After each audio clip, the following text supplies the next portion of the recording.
গতকালকে হবিগঞ্জে আমরা মানুষের সাথে কথা বলেছি, আলোচনা করেছি। যখন বের হব সেই সময় আমাদের উপরে হত্যা চেষ্টা করা হয় এবং বিএনপির জিকে গাউসের যারা অনুসারী রয়েছে তারা আমাদের উপরে চেইন, হকি স্টিক, রামদা দিয়া হলো আঘাত করে। তো সেখানে আপনারা দেখেছেন সার্জিস আলমকে নির্মমভাবে আহত করা হয়েছে। অনেকের একটা ক্লাস 10-এর বাচ্চার হলো চোখ তুলে নেওয়া হয়েছে এবং সেখানে আপনার আমাদের যিনি সদস্য সচিব ছিলেন তার হলো হাত ভেঙে দেওয়া হয়েছে। 20 লক্ষ টাকার মালামাল চুরি করেছে। তো আমরা সেই প্রতিবাদেই আজকে একটা বিক্ষোভ মিছিল চেয়েছিলাম। সেই বিক্ষোভ মিছিল যখন আমরা ঘোষণা করেছিলাম, এর পরেই আবার ছাত্রদল, যুবদল তারাও সেখানে অস্ত্রশস্ত্র নিয়ে মহড়া দিয়েছে। তো আমরা আজকে মৌলভীবাজার থেকে রওনা দিয়েছিলাম এবং মৌলভীবাজার থেকে রওনা দেওয়ার সময় আমাদের প্রথমে 400 পুলিশ দিয়ে তারা প্রতিহত করেছে। আমরা সেই ব্যারিকেড ভেঙেছি। বালু ট্রাক্টর রাস্তায় বিজিবি বিভিন্নভাবে আমাদেরকে হ্যারাসমেন্ট করেছে। আমরা রাস্তায় বসেছিলাম। এখনও আমাদের পিছনে ছাত্রদলে প্রায় 1000 লোক সন্ত্রাসী অবস্থান করছে, যাদের হাতে রামদা, কুড়াল, দেশি অস্ত্রশস্ত্র আছে। তো আমাদের গতকালকে যাদেরকে আহত করা হয়েছে তাদের জন্য আমরা আজকে একটা মামলা করেছি এবং এই মামলার পরিস্থিতি নিয়ে, সার্বিক বিষয় নিয়ে, কোন পরিস্থিতিতে বাংলাদেশ যাচ্ছে একটা সন্ত্রাসের রাজত্বে, সেই বিষয়ে সংসদের মাননীয় বিরোধী দলীয় যিনি চিফ হুইপ আছেন এবং গণঅভ্যুত্থানে যিনি নেতৃত্ব দিয়েছেন, বাংলাদেশকে একটা অনন্য জায়গায় নিয়ে যেতে চেয়েছেন আমাদের জাতীয় নাগরিক পার্টির সম্মানিত আহ্বায়ক, উনি এখন আপনাদের সাথে কথা বলবেন।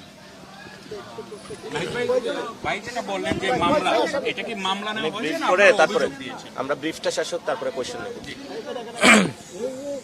প্রিয় দেশবাসী এবং প্রিয় সাংবাদিক ভাই বোনেরা, আজকে খুবই দুঃখের সাথে আমাদেরকে বলতে হচ্ছে যে জুলাই গণঅভ্যুত্থানের 2 বছর দ্বিতীয় বার্ষিকী যখন আমরা উদযাপন করছি, স্মরণ করছি আমাদের শহীদদেরকে, এবং আমরা যে গণতান্ত্রিক বৈষম্যহীন বাংলাদেশের আকাঙ্ক্ষায় জুলাই গণঅভ্যুত্থানে আমরা অংশ নিয়েছিলাম, আত্মত্যাগ করেছিলাম, সেই বাংলাদেশের পক্ষে, সংস্কারের পক্ষে, বিচারের পক্ষে আমরা কথা বলে যাচ্ছি। সেটার জন্য সারা দেশে আমাদের যে জুলাই পদযাত্রা চলমান ছিল, তারই অংশ হিসেবে আপনারা জানেন হবিগঞ্জে হত্যার উদ্দেশ্যে হামলা হয়েছে। একটি কিশোরের চোখ কেড়ে নেওয়া হয়েছে, যেখানে শেখ হাসিনা জুলাই গণঅভ্যুত্থানে শত শত ছেলেমেয়ের চোখ কেড়ে নিয়েছে। এই সরকার, তারেক রহমানের সরকার, এসে 5 মাসের মাথায় একজন কিশোরের চোখ কেড়ে নিলেন। আমরা বুঝতে পারছি এই সরকার পুরনো পথেই, স্বৈরাচারের পথেই হাঁটছে। অগণতান্ত্রিকভাবে তারা ক্ষমতায় থেকে দেশকে নৈরাজ্যের দিকে নিয়ে যাচ্ছে। তারা গণভোটের গণরায় মানে নাই, তারা স্বাধীন পুলিশ কমিশন করে নাই, অর্থাৎ তারা সন্ত্রাস নির্ভর তারা একটি রাষ্ট্র তৈরি করতে চাচ্ছে। যেটা আগে ছিল সেটাকেই তারা অব্যাহত রাখছে। এবং যিনি স্থানীয় এমপি, যিনি একজন হুইপ, তিনি যেখানে দলকে নিয়ন্ত্রণ করার কথা, তিনি নিজেই সন্ত্রাসী পালছেন এবং তার অনুসারীরা এখানে দিবালোকে এবং সন্ধ্যার সময় সকলের সামনে স্পষ্টভাবে হামলা করেছে। এখন হামলা হয়েছে, আমরা এখন পর্যন্ত কেউ গ্রেফতার দেখিনি, কারণ পুলিশ বলছে মামলা হয়নি। ফলে মামলা করার জন্য আমাদের বিক্ষোভ মিছিলকে কিন্তু আমরা স্থগিত করেছি, যেহেতু 144 ধারা এবং পুলিশ অনুরোধ করেছে আমাদেরকে। আমরা মামলার জন্য আসতে দিয়েছি, তারা মামলার জন্য আমাদেরকে প্রথমে আসতে দেয়নি, বাধা দিয়েছে কয়েক দফায়। আমাদের মাহমুদা মিতু, ওনার গায়ে হাত তুলেছে পুলিশ। এবং কিন্তু আমরা বলেছি মামলা না নিয়ে আমরা মাঠ ছাড়বো না, আমরা হবিগঞ্জ ছাড়বো না।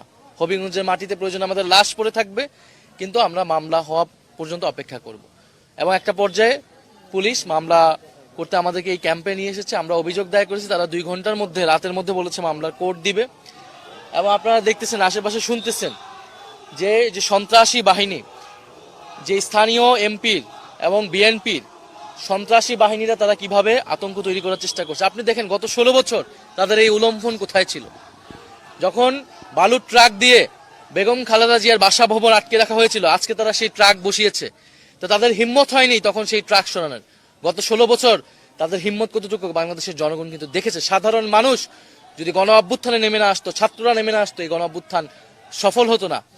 আপনি যদি বলেন এখানে মিথ্যা প্রোপাগান্ডা ছড়ানো হচ্ছে যে নাসিরউদ্দিন পাটোয়ারি কটূক্তি করেছে, এটা বলেছে, সেটা বলেছে। নাসিরউদ্দিন পাটোয়ারি অথবা আমাদের দলের যে কেউ যদি প্রচলিত আইন বিরোধী, আইন লঙ্ঘন করে কোনো বক্তব্য দেয়, আইন অনুযায়ী তার ব্যবস্থা হবে, আইন অনুযায়ী সেটা ব্যবস্থা নেওয়া হবে। তিনি যদি রাজনৈতিক মূল্যবোধ বিরোধী কোনো বক্তব্য দেন, সেটার বিচার জনগণ করবে। ভোটে জনগণ রায় দেবে, জনগণ সেটা বিচার করবে। কিন্তু ছাত্র দলের বা বিএনপির বা কোনো সন্ত্রাসী তো সেটা বিচার করার কোনো এখতিয়ার নাই, কিন্তু তারা সেটা করছে। আর যদি কটূক্তির কথা বলেন, যে এক্স প্রেসিডেন্ট, যে ফ্যাসিস্ট চুপ্পু, তিনি বর্তমান প্রধানমন্ত্রী তারেক রহমানকে নিয়ে কটূক্তি করেছেন, জিয়াউর রহমানকে নিয়ে কটূক্তি করেছেন, খালেদা জিয়াকে নিয়ে কটূক্তি করেছেন। তাদের যদি হিম্মত থাকে, তাদের যদি শরীরে পোষণ থাকে, তাহলে তারা যে সেই এক্স চুপ্পুর বিরুদ্ধে কথা বলুক, চুপ্পুকে গ্রেফতার করুক, সেই হিম্মত কিন্তু এই সরকারের নাই। তাহলে তারা কতিপয় যুবক, যারা আমরা গণ অভ্যুত্থানে ছিলাম, যারা আমরা নতুন রাজনৈতিক দল করেছি, যারা আমরা গণতান্ত্রিক রাষ্ট্র বিনির্মাণের জন্য এখনো কাজ করে যাচ্ছি, এই সন্ত্রাসের বিরুদ্ধে তো আমাদের লড়াই ছিল। এটার জন্যই তো আমরা দেশের গণতান্ত্রিক সংস্কার চেয়েছেন, যাতে পুলিশ স্বাধীনভাবে কাজ করবে, বিচার স্বাধীনভাবে কাজ করবে। তো আজকে যেটা হলো, পুরা জিকে গৌস উনি যে সন্ত্রাসী ছিলেন বা সন্ত্রাস পালেন, সন্ত্রাসীদেরকে আশ্রয় দেন, এটা হবিগঞ্জের মানুষ জানতো এতদিন। গতকাল এটা পুরো বাংলাদেশ জেনেছে এবং আজকে এটা পুরো পৃথিবী জেনেছে। ফলে এই সরকার কিভাবে বিরোধী দলের সাথে ট্রিটমেন্ট করে, অপোজিশনকে মত প্রকাশের অধিকার যেখানে সংকুচিত হয়ে যাচ্ছে, এটা আজকে প্রতীয়মান হচ্ছে। আমরা পুলিশকে বলবো, এখানে এসপি ছিলেন, আমরা বলবো যে পুলিশ যদি তার নিরপেক্ষতা প্রমাণ করতে চায়, ধরে রাখতে চায়, পুলিশের যেই শেখ হাসিনার সময় যে দলীয়করণ, সেখান থেকে তাদের ইমেজ যদি উদ্ধার করতে চায়, তাহলে অবশ্যই এই ঘটনার যথাযথ বিচার হতে হবে। দ্রুত সময়ের মধ্যে, আজকে রাতের মধ্যে গ্রেফতার করতে হবে। আসামিদের কোনোভাবে যাতে পালিয়ে যেতে না পারে, গ্রেফতার করে তাদের বিচার হলে আমরা তাও ধরবো যে কিছু পরিমাণ হইলেও এখানে এখনো ন্যায় বিচার আছে। আর না হলে আমরা ধরে নিব যে এটা আবারও একটা মাফিয়া, একটা স্বৈরতান্ত্রিক রাষ্ট্রে পরিণত হয়েছে।